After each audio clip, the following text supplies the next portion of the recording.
Bismillahirrahmanirrahim. Assalamualaikum warahmatullahi wabarakatuh. Sahabat yang beriman, kematian itu berlaku bagi semua makhluk hidup yang Allah ciptakan, tidak terkecuali bagi seorang nabi. Diceritakan ketika malaikat menemui Nabi Musa untuk mencabut nyawanya, namun yang terjadi justru malaikat maut ditampar oleh Nabi dengan sangat kuat.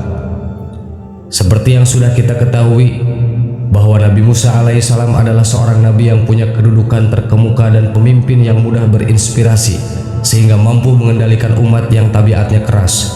Di antara watak yang dimiliki Nabi Musa alaihissalam adalah memperlakukan orang lain secara spontan sesuai dengan kepribadiannya.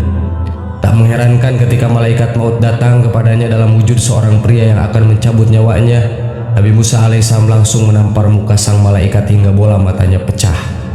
Seperti apa kisahnya? Simak terus videonya sampai akhir hanya di channel Belajar Islam. Satu lagi, jangan lupa tekan dulu tombol subscribe, like, dan share-nya agar menjadi berkah bagi kita semua. Kisah ini disabdakan Nabi Muhammad SAW dalam hadis riwayat Muslim dari Abi Hurairah, yang artinya, malaikat maut datang kepada Nabi Musa alaihissalam dan berkata, "Penuhilah panggilan Tuhanmu." Namun spontan Musa menampar mata malaikat hingga bola matanya terpecah. Akhirnya malaikat maut kembali kepada Allah dan menyampaikan, "Sesungguhnya engkau telah mengutusku menemui hamba yang tidak menginginkan kematian. Akibatnya mataku terpecah." Kemudian Allah segera mengembalikan penglihatannya dan berfirman, "Kembalilah kepada hambaku dan sampaikan padanya, apakah engkau terus menginginkan kehidupan? Jika engkau masih menginginkannya, letakkanlah tanganmu pada punggung sapi jantan. Satu bulu yang tertutup tanganmu, maka engkau akan hidup 1 tahun." Musa bertanya, "Lalu apa setelah itu?" Allah menjawab, "Tetaplah engkau akan meninggal." Musa berkata lagi, "Wahai Tuhanku, sekarang kupilih kematian itu dalam waktu dekat." Kemudian Nabi Musa menyampaikan keinginannya, "Matikanlah aku dekat tanah suci Baitul Maqdis sedekat lemparan batu."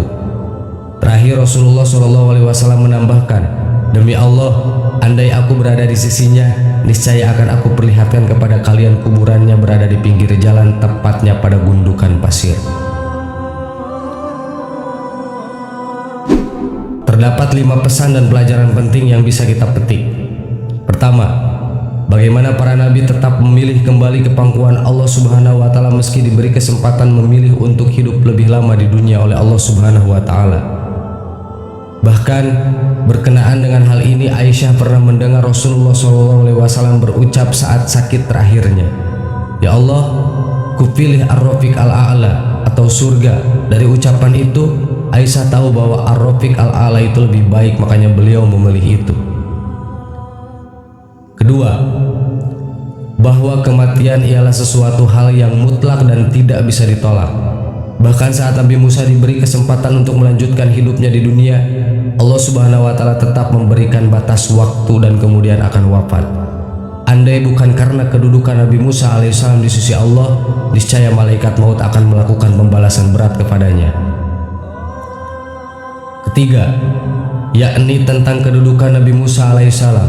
Tamparan Nabi Musa kepada malaikat maut yang tidak dibalas adalah sesuatu yang unik. Mungkin andai saja Nabi Musa bukan utusan Allah, maka pembalasan malaikat maut jauh lebih kejam. Keempat, tentang kecintaan Nabi Musa kepada tanah suci. Nabi Musa menginginkan kuburannya berada di dekat dengan tanah yang penuh berkah. Karena itu tidak ada salahnya jika ada seseorang yang juga ingin meninggal di tanah yang penuh berkah itu. Kelima, tentang tanda keberadaan kuburan Nabi Musa di Baitul Maqdis.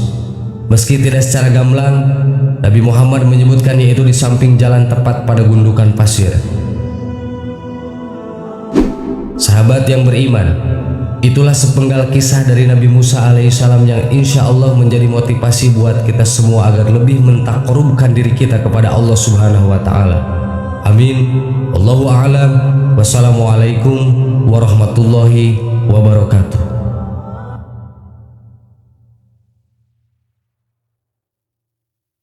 Bismillahirrahmanirrahim. Assalamualaikum warahmatullahi wabarakatuh. Sahabat yang beriman, iman kepada utusan Allah atau Nabi dan Rasul merupakan perkara yang wajib ada pada diri setiap muslim. Allah Subhanahu wa Ta'ala memilih ribuan orang untuk diangkat menjadi nabi, dan di antara ribuan itu terdapat ratusan yang juga didaulat menjadi rasul. Sebelumnya, perlu diketahui perbedaan mendasar antara nabi dan rasul. Nabi merupakan seseorang yang mendapatkan wahyu dari Allah untuk dirinya sendiri dan tidak wajib menyampaikannya kepada umatnya. Sedangkan rasul adalah seseorang yang mendapatkan wahyu dari Allah lalu wajib untuk disampaikan kepada umat. Dari banyak nabi dan rasul yang ada, hanya 25 nama yang wajib diketahui oleh umat Islam.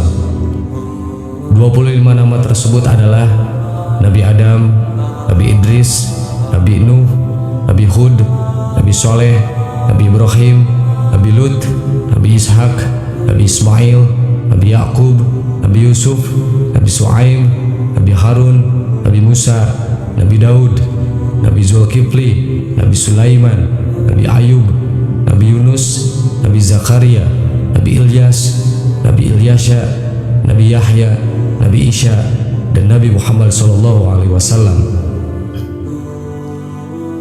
Untuk nama yang terakhir tersebut, Nabi Muhammad SAW adalah penutup Nabi dan Rasul, sehingga setelah beliau tidak ada lagi utusan Allah Subhanahu wa Ta'ala.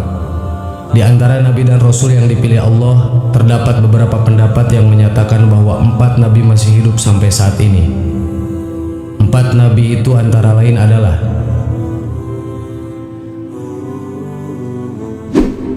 1. Nabi Isa alaihissalam.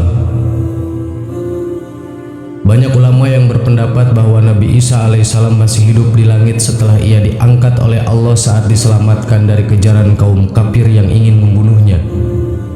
Peristiwa itu diabadikan dalam Al-Quran surah An-Nisa ayat 157 yang artinya, "Dan karena ucapan mereka, sesungguhnya kami telah membunuh Al-Masih, Isa putra Maryam, Rasul Allah, padahal mereka tidak membunuhnya dan tidak pula menyalibnya. Tetapi yang mereka bunuh ialah orang yang diserupakan dengan Isa bagi mereka. Sesungguhnya orang-orang yang berselisih paham tentang pembunuhan Isa benar-benar dalam keraguan-raguan tentang yang dibunuh itu. Mereka tidak mempunyai keyakinan tentang siapa yang dibunuh itu, kecuali mengikuti prasangka belaka. Mereka tidak pula yakin bahwa yang mereka bunuh itu adalah Isa." Quran Surat An-Nisa ayat 157. 2. Nabi Khidir alaihissalam. Guru dari Nabi Musa alaihissalam ini diyakini masih hidup sampai saat ini. Hal ini didasarkan karena Nabi Khidir mendapatkan tugas dari Allah untuk mengajarkan ilmu hikmah kepada para wali Allah. Selain itu, dalam karangan Syekh Muhammad bin Ahmad dikatakan bahwa Rasulullah SAW pernah bersabda, "Ada seorang anak dari Sam bin Nuh telah meminum air kehidupan, lalu ia dapat hidup lama. Maka pergilah Raja Zulkarnain bersama Nabi Khidir alaihissalam untuk meminum air kehidupan itu. Akan tetapi yang berhasil meminumnya adalah Nabi Khidir alaihissalam, sedangkan Raja Zulkarnain tidak berhasil meminum air kehidupan tersebut." 3. Nabi Ilyas alaihissalam. Nabi Ilyas adalah nabi yang dikaruniai Allah kehidupan yang lama, bahkan dipercaya sampai saat ini. Itu terbukti dari kisah Nabi Ilyas dahulu. Ketika Nabi Ilyas sedang beristirahat, tiba-tiba datang malaikat pencabut nyawa datang untuk mencabut nyawanya. Ketika itu Nabi Ilyas bersedih. Melihat Nabi Ilyas bersedih, malaikat pun bertanya, "Mengapa Nabi Ilyas bersedih?" Nabi Ilyas pun menjawab, dia bersedih karena harus berhenti berzikir dan beribadah kepada Allah setelah dia dicabut nyawanya. Saat itulah Allah memberi wahyu kepada malaikat pencabut nyawa agar ia menunda pencabutan nyawa Ilyas alaihissalam dan memberikan waktu kepada Ilyas untuk berzikir sesuai dengan permintaannya. Hingga sekarang Nabi Ilyas diyakini masih hidup dan terus berzikir kepada Allah Subhanahu wa Ta'ala. 4. Nabi Idris alaihissalam. Nabi Idris adalah seorang nabi yang pertama kali diberikan tugas untuk menyampaikan risalah kepada kaumnya dan diberi hak kenabian oleh Allah setelah Adam alaihissalam. Sekelompok ulama berpendapat bahwa Nabi Idris masih hidup dan belum mati. Menurut kisahnya, pada suatu malam Nabi Idris alaihissalam didatangi malaikat pencabut nyawa. Sebelum dicabut nyawanya, Nabi Idris meminta persyaratan kepada Allah Subhanahu wa Ta'ala untuk kembali menghidupkannya setelah dicabut nyawanya. Allah pun mengabulkannya. maka dicabutlah nyawa Idris saat itu juga. Nabi Idris pun merasakan kematian ketika itu. Allah lalu menepati janjinya yang akan kembali menghidupkan Idris. Atas izinnya, Idris alaihissalam kembali hidup dan keduanya melanjutkan perjalanan ke neraka. Di sana ia melihat semua yang diciptakan Allah Subhanahu wa taala. Kemudian di perjalanan dilanjutkan ke surga atas izin Allah. Nabi Idris dapat melihat pemandangan di dalam surga dengan segala macam kenikmatan yang disediakan oleh Allah Subhanahu wa taala hanya dari pintunya. Ia pun meminta malaikat agar memperbolehkan masuk dan meminum air di sana. Akhirnya mereka masuk dan harus keluar lagi. Namun sebelum keluar surga, Nabi Idris dengan kecerdasannya meninggalkan sepatunya di salah satu pohon surga. Nabi Idris berkata kepada malaikat maut, "Wahai malaikat maut, aku telah meninggalkan sepatuku di dalam surga." Malaikat maut pun berkata, "Masuklah ke dalam surga dan ambil sepatumu." Maka masuklah Nabi Idris, namun beliau tidak keluar lagi, sehingga malaikat maut memanggilnya, "Ya Idris, keluarlah." "Tidak, wahai malaikat maut, karena Allah Subhanahu wa taala telah berfirman yang artinya, setiap yang berjiwa akan merasakan mati." Ali Imran ayat 185. Sedangkan saya telah merasakan kematian. Dan Allah berfirman yang artinya, dan tidak ada seorang pun daripadamu melainkan mendatangi neraka itu. Maryam ayat 71.